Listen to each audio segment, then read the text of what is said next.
ગુજરાતમાં અને ડોક્ટર બાબા સાહેબના સંવિધાનના ધજિયા ઉડાડતી આ સરકાર ચર્ચાઓ થઈ રહી છે અંબાજીથી ઉમરગામ. હું પણ માની રહ્યો છું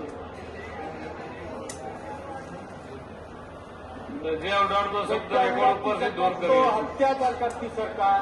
મને અમને જે કહેવો પછી મને જ્યાં મારે મારો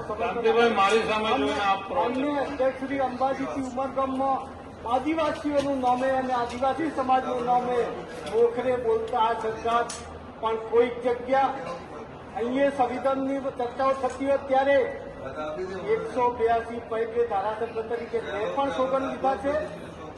ભાજપના ધારાસભ્યોએ સોગંદ લીધા છે. અહીંયા જે બોલીએ તે સાચું અને સાચું કહેવામાં કોઈ પાપ નથી.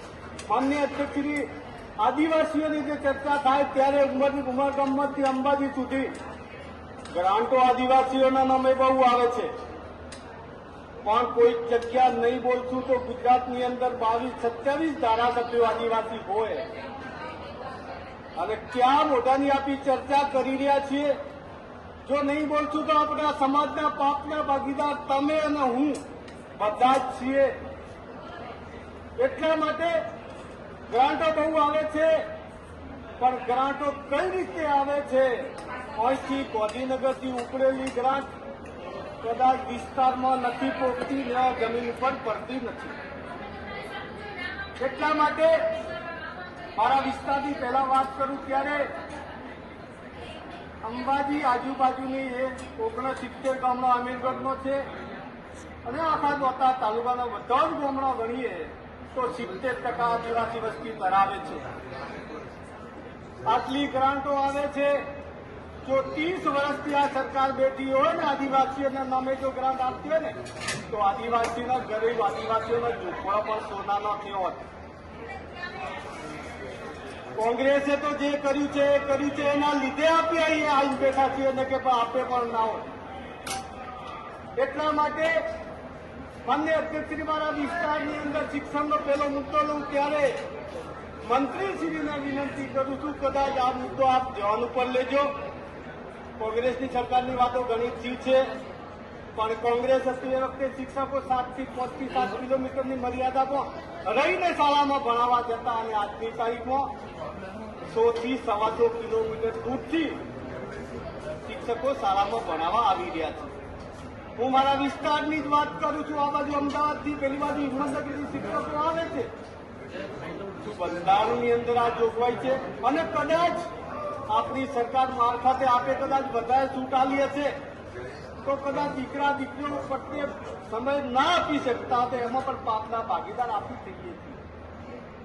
હું વિનંતી કરું છું, સમય મર્યાદામાં શિક્ષકો આવે.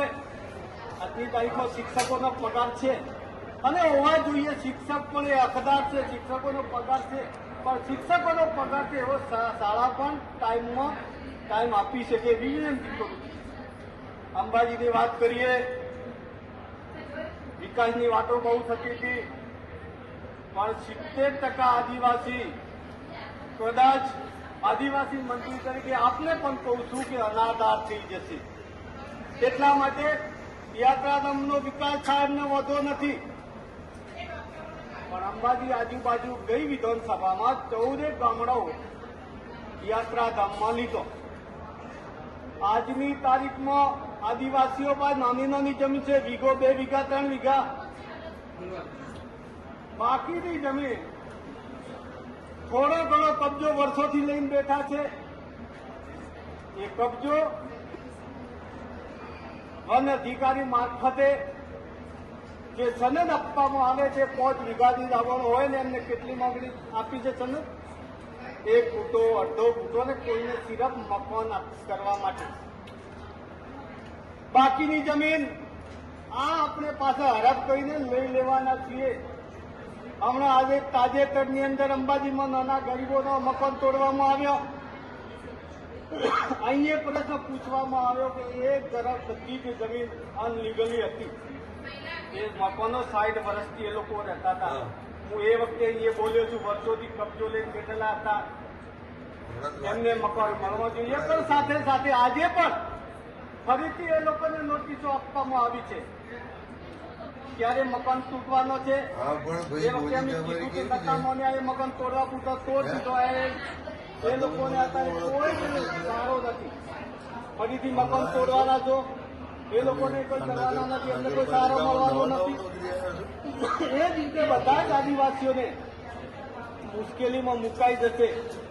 હું તો મંત્રીશ્રીને વિનંતી કરું છું એ ભાઈ નવો જ આવ્યો 2 વર્ષ અમીરગંજ બનાસકાંઠા જિલ્લાની અંદર મારે અઢી વાર પૂરો હા એટલા માટે હું કદાચ આવો જવાબ આપે એ બરોબર ને? કાંઈ વાંધો નહીં પણ હું એવા હા એમને બોલવું જોઈએ આદિવાસીનો મુદ્દો હોય તે બધાને વચ્ચે હારે બોલવું જોઈએ એક વખતે.